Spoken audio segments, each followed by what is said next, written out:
You said, yung anak ka ng presidente, kapatid ka ng VP, mayor at congressman, pero kailangan mo magbenta ng deodorant sa TikTok with matching actual application of deodorant sa kilikili mo because sayang ang pera para may pambili ka ng luho.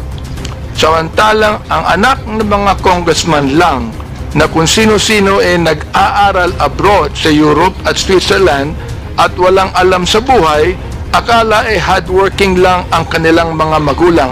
Yes? Sir, hindi naman po kayo yung sinasabihan ko ng tanga, Mr. Chair. Kaya tinatanong the kita, Mr. process Chair. of distributing the Chair. Ito na nga, Benny Abante, lumabas ang kahambugan matapos matamaan sa Facebook post ni Crisette Laureta Chu. Abante, guilty. Pero bago ang lahat, maaari kayong mag-subscribe para maging updated sa mga issue at bagong mga balita. Nanggagalaiti nga ngayon si Abante matapos matamaan sa Facebook post ng isang vlogger tungkol sa mga anak nilang namumuhay sa masasarap na buhay pero pera naman ng taong bayan ang ginagamit.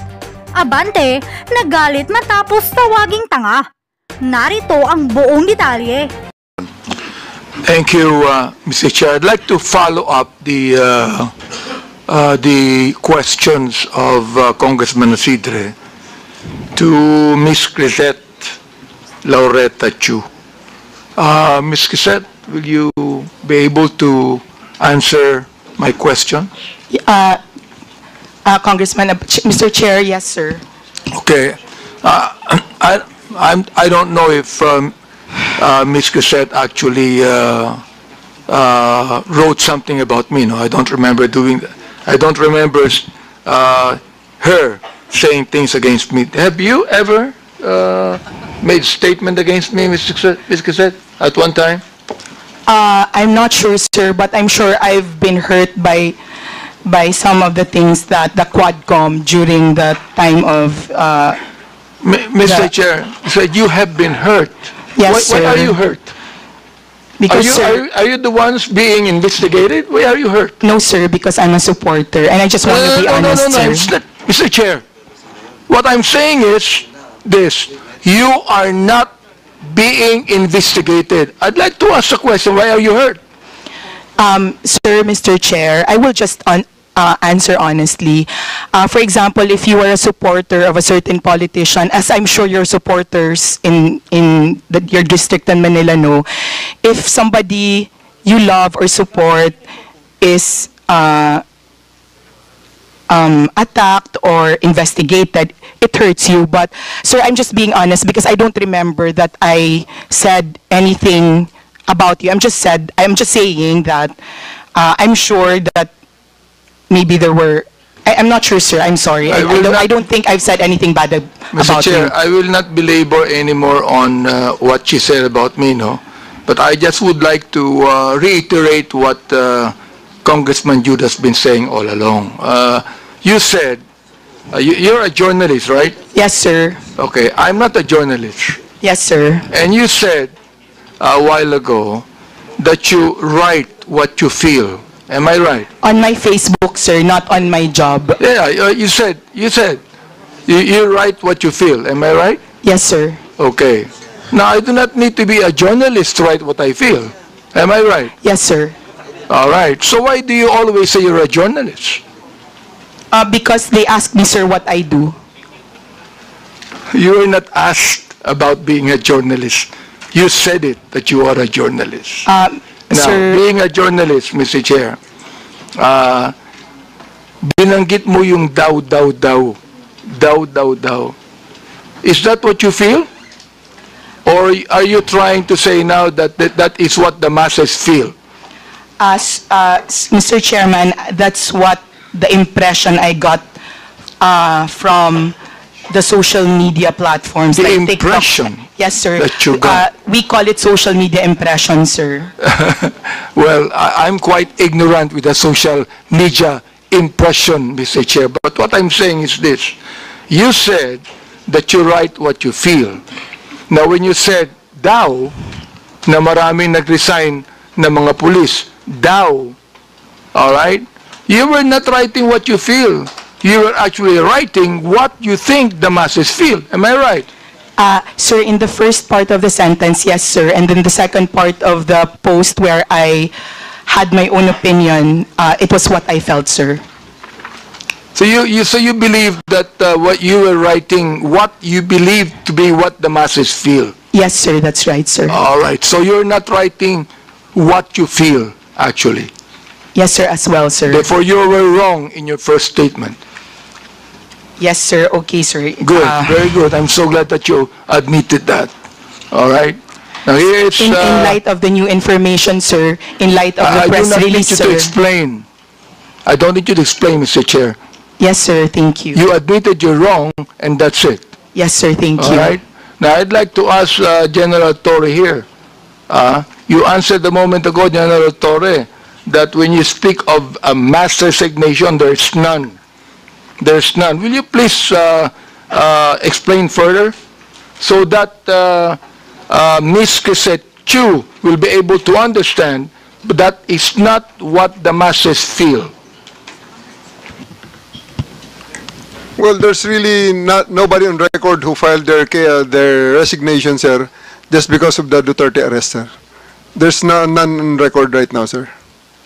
Do you believe that, Ms. Crisette? Do you believe the statement of General Torre? Yes, sir, because he has the insider information. I believe him, sir. Would you now please write something about that? Even if you do not apologize, would you now please write Yes, something sir, about if you that, wish, that you sir. believe, now, just a moment, that you believe that with the statement of General Torre? Would you please write that? Yes, sir, I will write, sir, that according to the PNP, there were no mass resignations due to the Duterte arrest. Thank you, sir. And therefore, you were wrong. Yes or no? Yes, sir. Okay, thank you very much for admitting that again. All right, now, I would like to understand what you wrote also here, December 28, 2024. I have the copy here, and the picture, I was actually asking my colleagues here, who is this lady in that picture, and I was told that this is the daughter of the former president. Now you said, yung anak ka ng presidente, kapatid ka ng VP, mayor at congressman, pero kailangan mo magbenta ng deodorant sa TikTok with matching actual application of deodorant sa kilikili mo because sayang ang pera para may pambili ka ng luho. Samantalang ang anak ng mga congressman lang na kung sino-sino nag-aaral abroad sa Europe at Switzerland at walang alam sa buhay, akala hardworking lang ang kanilang mga magulang. I would like to understand this. I would like to understand what you feel about this. Now you tell us right here in this committee, anong ibig sabihin nitong impression na ito?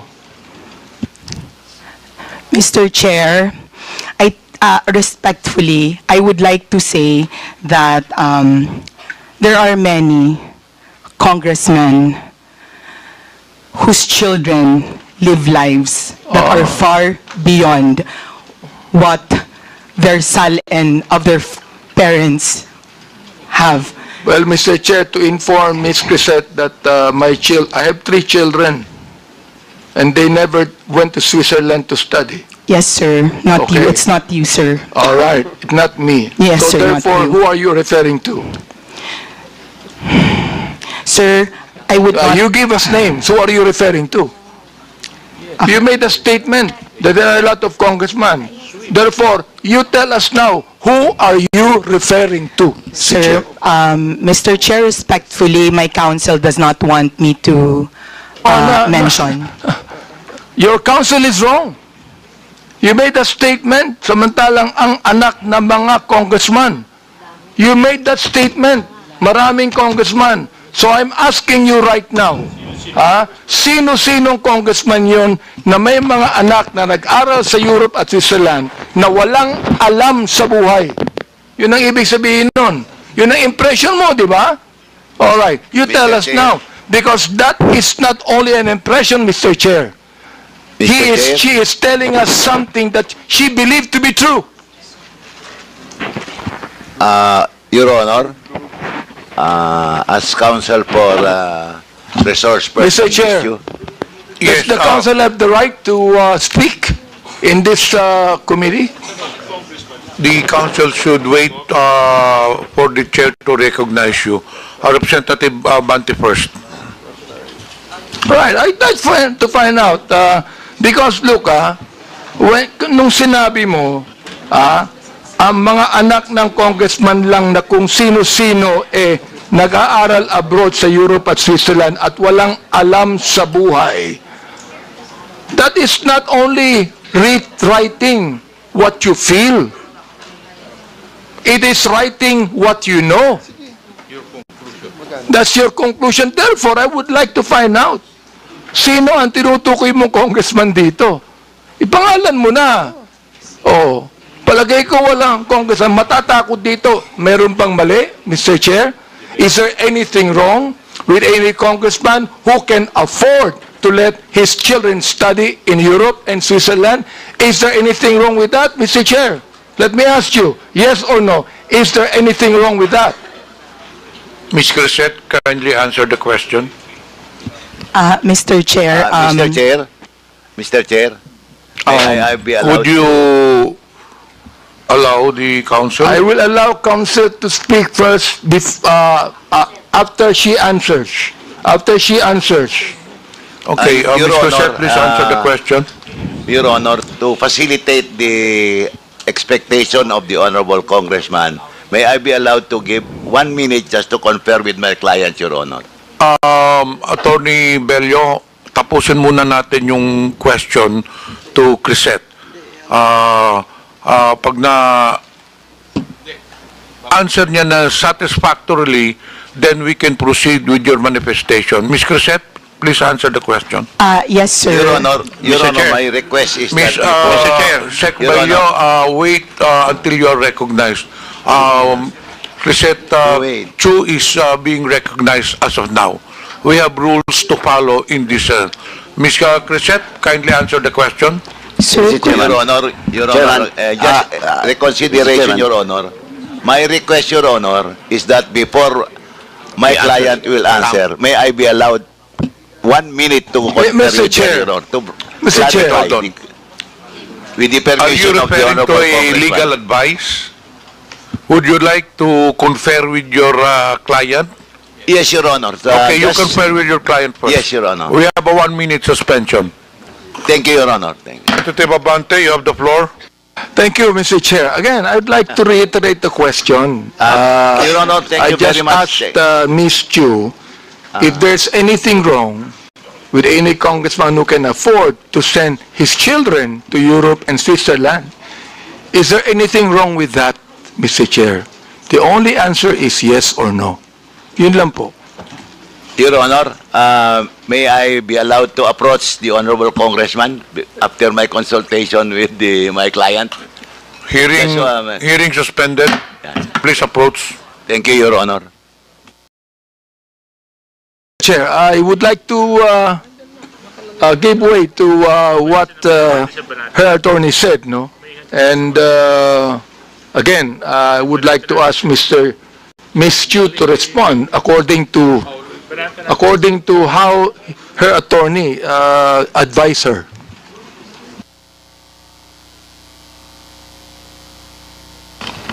Ms. Crisette is recognized. Mr. Chair.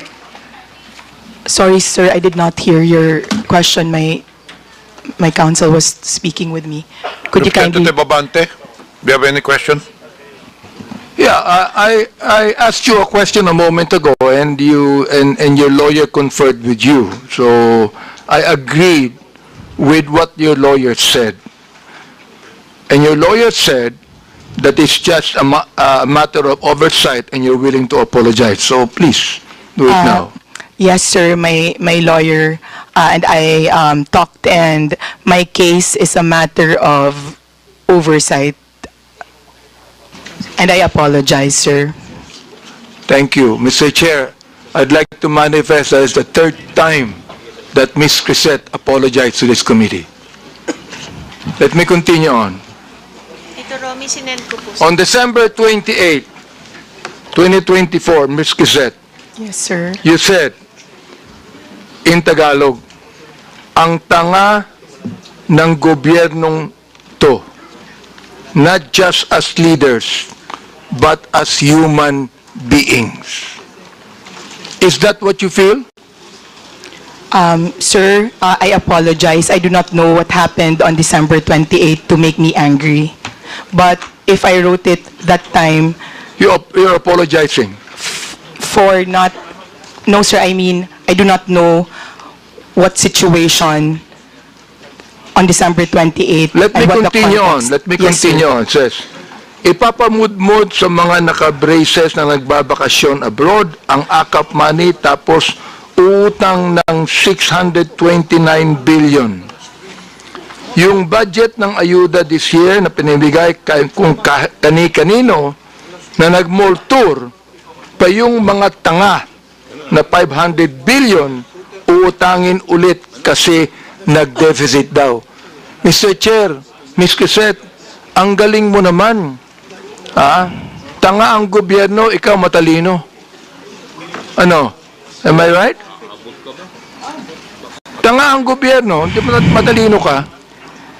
Mr. Chair, when one is angry, one says bad things. And in the situation that, sir, Mr. Chair, in the situation when I found out So you're that Mr. Chair, you still have words, no, Mr. Chair. Ibig sabihin, that you are actually telling your anger to your followers, your anger.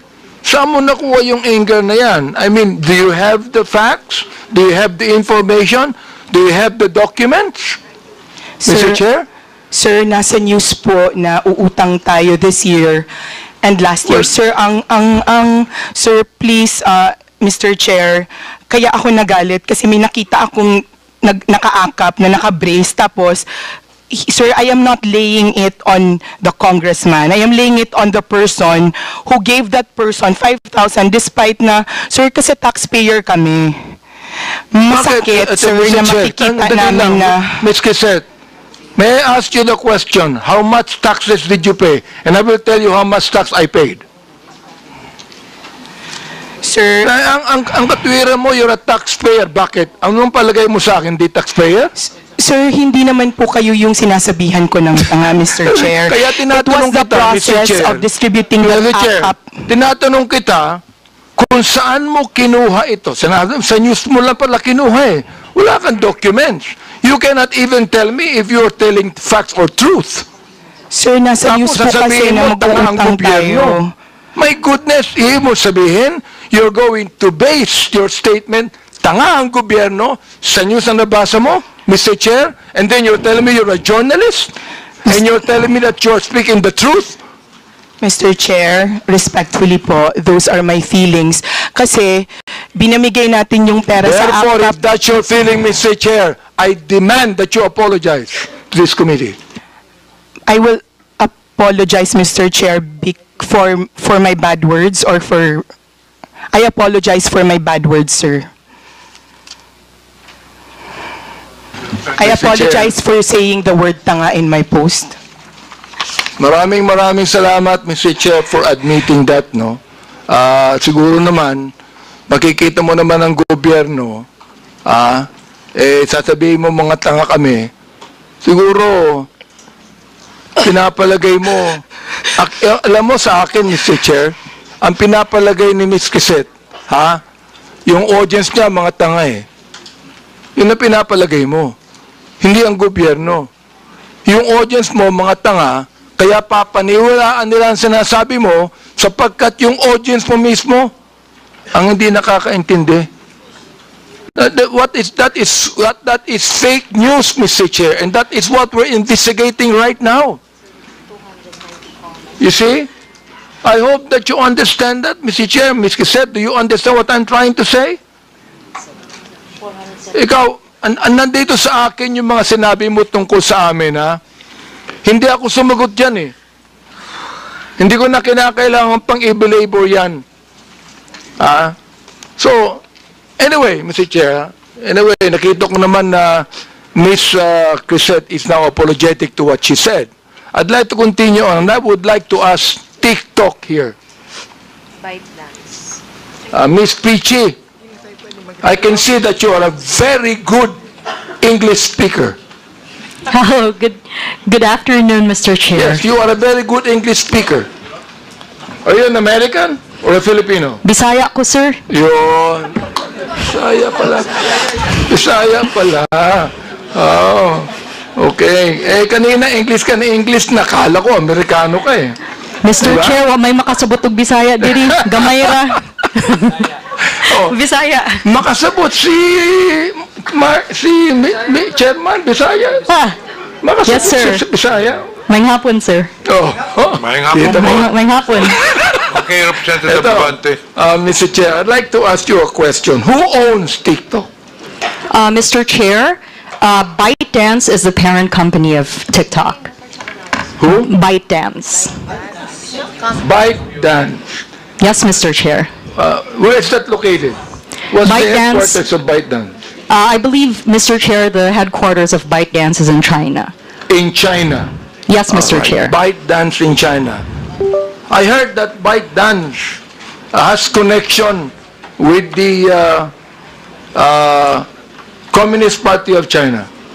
Mr. Chair, no, that's not true, respectfully. So you have that information, it's not true. Mr. Well, I Chair, have some that's correct. information, It's it's not true. true. Yes, it's not true, Mayroon ko Mr. Chair. information na totoo. I'm Na sorry, mayroong Mr. Chair. connection ang ByteDance sa People's Republic of China. Wala. No, Mr. Chair.